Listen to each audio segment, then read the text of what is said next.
Good evening बच्चों। आज class जो है 6 का और साइंस है, जीके किताब का नाम है और चैप्टर जो है तुम्हारा 1 यानी 10 है। चैप्टर क्या है यानी 10 चैप्टर है तुम्हारा। तो सजीव की विशेषता का अन्वेषण, इस सजीव की विशेषता की खोज क्या है। तो सजीव की विशेषता मान लीजिए कि जो भी सजीव हम देखते हैं, जो सजीव पहले सजीव किससे कहते हैं, जिस बढ़ता है, जो चलता है, जो खाता है, जो श्वास लेता है, सब सजीव में आते हैं। ठीक है। तो इस प्रकार सजीव के बारे में तुमको विशेषता के बारे में बताता है, विशेषता के अन्वेषण और क्या क्या क्या इसी के भी इस पार्ट में इसी सब के बारे में पढ़ना है और देखते हैं और इस पार्ट में स्मरणीय तथ्य क्या क्या है। चलो देखते हैं, ध्यान से सुनो और उसको लिखने का भी प्रयास करो। या किताब को पुस्तक पृष्ठ संख्या 197 से लेकर 198 का है बीच है। ठीक है। तो देखते हैं इसमें क्या क्या और है और ध्यान से सुनो और लिखने का भी प्रयास करो। हमारे आसपास की वस्तुओं को सजीव निर्जीव में श्रेणी किया जाता है। सजीव की विशेषता है कि वे गति करते हैं, खाते हैं, वृद्धि करते हैं, श्वास लेते हैं, उत्सर्जन करते हैं, उद्दीपन के प्रतीक है, अनुक्रिया करते हैं, जनन करते हैं और मरते हैं। इसमें किसी भी विशेषता की अनुपस्थिति इंगित करती है कि वे सजीव नहीं हैं। अगर मैंने मान लीजिए कि यह गुण अगर नहीं रहता तो वह क्या है, समझ जाएंगे कि वह यानी सजीव नहीं है। तो प्रत्येक सजीव अपने जीवन काल में अनेक अवस्थाओं से गुजरता है। बीजों का अंकुरन, जल, वायु, उपयुक्त प्रकाश और तथा अंधकार की परिस्थितियों की उपलब्धता पर निर्भर करता है। बीजों के अंकुरन के समय जड़ें सामान्यतः नीचे की ओर जबकि प्रो ऊपर की ओर वृद्धि करते हैं। एक पौधे का जीवन चक्र जीव के अंकुरन से प्रारंभ होता है और उसके बाद वह वृद्धि और विकास के अनेक अवस्थाओं से गुजरता है। इसमें पुष्पन, बीज उत्पादन सम्मिलित है। उनके जीवन चक्र के दौरान उत्पन्न बीज नए पौधे में अंकुरित हो जाते हैं और यह चक्र जारी रहता है। और एक जंतु का जीवन चक्र जनन के फलस्वरूप नवजात के जन्म से आरंभ होकर वृद्धि और तथा विकास की विपरीत अवस्थाओं से गुजरता है। तत्पश्चात वयस्क अवस्थाओं आती है और अंततः मृत्यु हो जाती है। और जनन की प्रक्रिया जीव की निरंतरता का सुनिश्चित करती है। मच्छर अपने जीवन काल में अंडे, लार्वा, पीपा और वयस्क अवस्था से गुजरता है। मेढक के जीवन के लिए अवस्थाओं में अंडे, टैडपोल यानी मंडूक यानी फ्रॉगलेट और वयस्क अवस्थाओं से भी सम्मिलित है। कुछ सजीवों जैसे मच्छर और मेढक के जीवन चक्र की विशेषता अवस्था में महत्वपूर्ण परिवर्तन होते हैं। ये परिवर्तन उनके शरीर के आकार, संरचना और कभी कभी आवास में भी देखे जा सकते हैं। चलो तो देखते हैं कि यह मेढक और मच्छर के बारे में। तो अगला नेक्स्ट है पृष्ठ संख्या जो कुछ प्रश्न दिया गया है। प्रश्न देखो पौधे और जंतुओं के जीवन चक्र में समानताओं और विभिन्नताओं को सूची करें।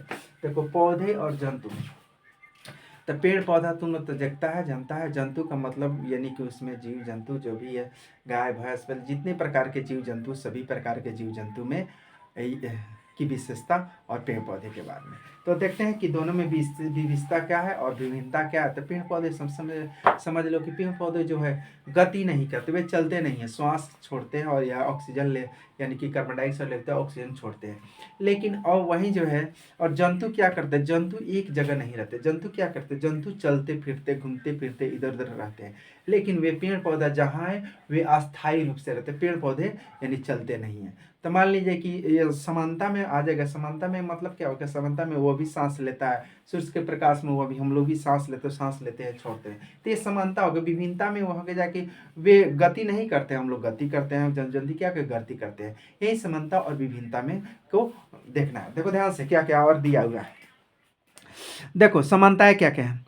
दोनों में जीवन चक्र की शुरुआती एक छोटी इकाई बीज या अंडा से होती है। दोनों में वृद्धि होती है, जैसे पौधों से अंकुरित होकर पेड़ बनते हैं और जानवर अंडे से निकलकर वयस्क होते हैं। जीवन चक्र के चार दोनों में कई विकासात्मक अवस्थाएं होती है, और जैसे पौधे में अंकुरन, पुष्पन और फलन, और जानवरों में शिशु से वयस्क बनता है। और दोनों ही प्रजनन करते हैं और अपनी अगली पीढ़ी का निर्माण भी करते हैं। तो यह समानता हो गया। अब विभिन्नता का, अब देखो विभिन्नता क्या है यानी अंतर क्या क्या है। देखो ध्यान से, पौधे जीवन चक्र में स्थिर रहते हैं और वृद्धि करते हैं, जबकि जंतु चलते फिरते हैं। पौधे की वृद्धि सीधी रूप से सूर्य के प्रकाश और जल पर निर्भर रहता है, जबकि जंतु भोजन ग्रहण करके ऊर्जा प्राप्त करते हैं। पौधे और जानवरों के जीवन चक्र की अवधि लगभग यानी अलग अलग होती है। और शरीर की संरचना पौधे में जड़, तना और पत्ती होती है, जबकि जानवरों में अंगों का एक समूह होता है, जैसे हाथ, पैर आदि। तो इस प्रकार समानता और विभिन्नता। नेक्स्ट दूसरा प्रश्न है, यानी नीचे नीचे तालिका में कुछ विवरण यानी कि डाटा दिया गया है। तालिका के अध्ययन कीजिए तथा दूसरे और तीसरे स्तंभ में दी गई स्थितियों के लिए उपयुक्त उदाहरणों को पता लगाने का प्रयास कीजिए। यदि आपको लगता है कि नीचे दी गई किसी भी स्थिति के लिए उदाहरण संभव नहीं है तो स्पष्ट उदाहरण दीजिए। मान लिया जाए कि क्रम से एक में यानी कोई इसकी वृद्धि ना हो, यानी कि आप श्वास लेते हैं, उदाहरण है, टिप्पणी है। तो इस प्रकार ये अलग अलग हम विभिन्नता यानी कि इसको हम बता रहे हैं। ध्यान से सुनो, अलग अलग क्या है। जैसे मान लो कि नहीं है, तो जैसे पत्थर, तो इसमें नहीं है विभिन्नता। इसमें अगर हम पत्थर लिखते हैं, उदाहरण के लिए क्या लिखता है, पत्थर लिखते हैं। पत्थर क्या करता है, ये निर्जीव वस्तु है तथा इसे न तो वृद्धि होती है और न ही है इस श्वास लेता है। इसमें नहीं है कि न वृद्धि क्या है, क्यों इसकी वृद्धि होती है, इसमें नहीं तो नहीं। क्या यह श्वास लेता है, तो नहीं। तो पत्थर के और जगह ईंटा है, जैसे निर्जीव पदार्थ भी और भी लिख सकता है, समझ में आया। और टिप्पणी में कैसा।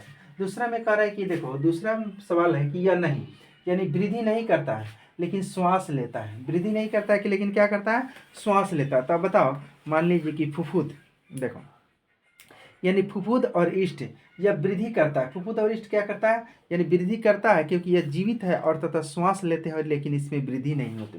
श्वास लेते हैं लेकिन इसमें वृद्धि नहीं होते। नेक्स्ट तीसरा प्रश्न है, हाँ यानी इसकी वृद्धि होना चाहिए, वैसा शब्द वैसा उदाहरण जिसका वृद्धि होना चाहिए और श्वास नहीं लेते। ऐसे में यह संभव नहीं है, ये किसी प्रकार के संभव नहीं। यदि कोई वस्तु वृद्धि करती है तो इसमें से जीवित प्रतिक्रिया होती चाहिए, ऐसा श्वास इसलिए स्थिति संभव। ऐसा संभव कोई भी उदाहरण ऐसा नहीं है जो क्या कर रहा है कि मैंने वह वृद्धि करती हो और सांस नहीं लेता हो, ऐसा हो ही नहीं सकता, ऐसा असंभव बात है। नेक्स्ट कह रहा है कि कोई भी ऐसी चीज उदाहरण दो जिसमें हाँ दोनों का वृद्धि भी करती है और श्वास भी लेती है। तो जैसे पेड़ पौधा, मनुष्य सारे हो जाएगा सजीव पदार्थ, टोटल मनुष्य और टोटल पौधा इसमें हो जाएगा मनुष्य और पेड़ पौधे, क्योंकि मनुष्य और पेड़ पौधे दोनों सांस लेते हैं, सजीव है, और इनकी वृद्धि और तथा श्वास लेने में दोनों की यानी लेते हैं, समझ में।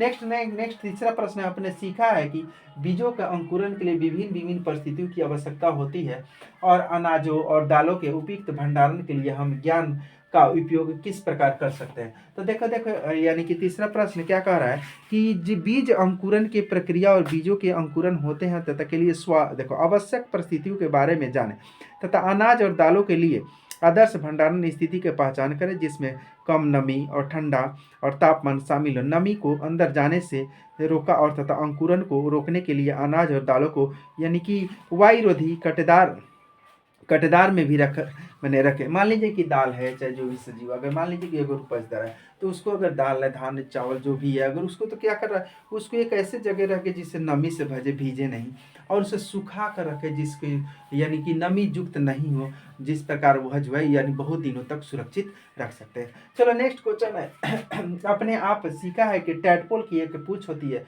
लेकिन जब वृद्धि के बाद यह मेढक बनता है तो पूंछ लुप्त हो जाती है। और टैडपोल अवस्था में पूंछ होने के क्या लाभ मिलता है। देखो टैडपोल छोटे छोटे बच्चे जिसमें जब देखता है तो जहाड़ हो जाता है तो उसमें देखता है तो उसके कहते हैं कि यह देहाती भाषा में भी यानी कि बेड में बेग मछली यानी कि उस प्रकार मछली उसको कहा जाता है, छोटा छोटा रहता है, उसको पूंछ भी होता है। देखा होगा तुम लोग, जब बाढ़ आता है तो उसको तैरते रहता है और वो जो है एक प्रकार का, समझ में, तो वो धीरे धीरे वो पूंछ टैडपोल वो लुप्त हो जाता है। देखो ध्यान से इसमें क्या कर रहा है, यानी टैडपोल की पूंछ उसे पानी में तैर करने में महत्वपूर्ण भूमिका निभाती है। पूंछ की सहायता से टैडपोल पानी में आसानी से आगे बढ़ सकते हैं, उन्हें सतत भोजन खोजने और शिकारियों से बचने में मदद करती है। जैसे जैसे टैडपोल का विकास होता है उनके पिछले और तथा अगले पैर विकसित होते हैं तथा वयस्क मेढक के रूप में भी स्थलीय जीवन के रूप में अनुकूलित हो जाते हैं। इस प्रकार तुम लोग बाढ़ उठाता है, पानी जहाँ जमा होती है इस प्रकार छोटे छोटे जो है बेंग मछली देख सकता है, ठीक है, इस पर मछली तो उसी को टैडपोल। देखो नेक्स्ट लास्ट देखो अगला प्रश्न है कि चरण, देखो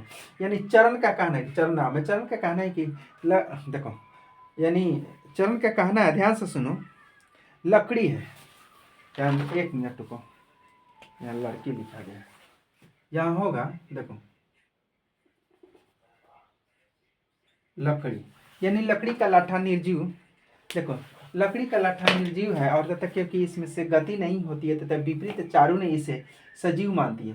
क्योंकि यह वृक्षों से प्राप्त होता है तथा चरण और चारू के कथनों के पक्ष और विपक्ष को अब तो दोनों पक्षों के बीच मान ली कि एक लड़का है चारू और देखो क्या क्या चारू और देखो और चरण। तो मान लीजिए कि एक कह रहा है कि लकड़ी का लाठा जो है सजीव निर्जीव है। हाँ, जब काट देने पर वो श्वास नहीं लेता वो लकड़ी का लाठा निर्जीव हो जाता है, और जब तक वह पेड़ बना रहता है तब तक वह सजीव है। तब तक क्या, तुम लोग भी ध्यान से इसे समझ सकता है। तो इसमें क्या कह रहा है कि चरण का तर्क क्या, लकड़ी का लट्ठा निर्जीव है क्योंकि इसमें से अब जीवन की कोई प्रतिक्रिया नहीं होती है, जैसे कि वृद्धि, श्वास, पोषण। यह वृक्ष से अलग हो जाने के बाद केवल एक निर्जीव वस्तु बन जाती है, यह बात सही है। और चारू का तर्क है कि लकड़ी का लट्ठा कभी सजीव था क्योंकि यह वृक्ष से प्राप्त हुआ था, सजीव था, उसे उसमें जीवन की सारी प्रक्रिया हो रही है, लेकिन अब यह सजीव नहीं है, यानी क्योंकि इसमें जीवन की कोई सक्रिय प्रक्रिया नहीं हो रही है। हाँ, पहले सजीव था, पहले क्या था, सजीव था, जब काट जाने पर वह जीवन की प्रक्रिया से समाप्त हो जाती है जिससे वह निर्जीव बन जाता है। इसको अंग्रेजी का देखो, सजीव और निर्जीव यानी लिविंग थिंग्स और नॉन लिविंग थिंग्स, यानी सजीव जो लिविंग थिंग्स है वस्तुएं हैं, और निर्जीव यानी नॉन लिविंग थिंग्स वस्तुएं हैं। ठीक है, तो आगे नेक्स्ट पार्ट में इसका जो प्रश्न का उसको बताने की कोशिश कर रहे हैं। थैंक यू बच्चों।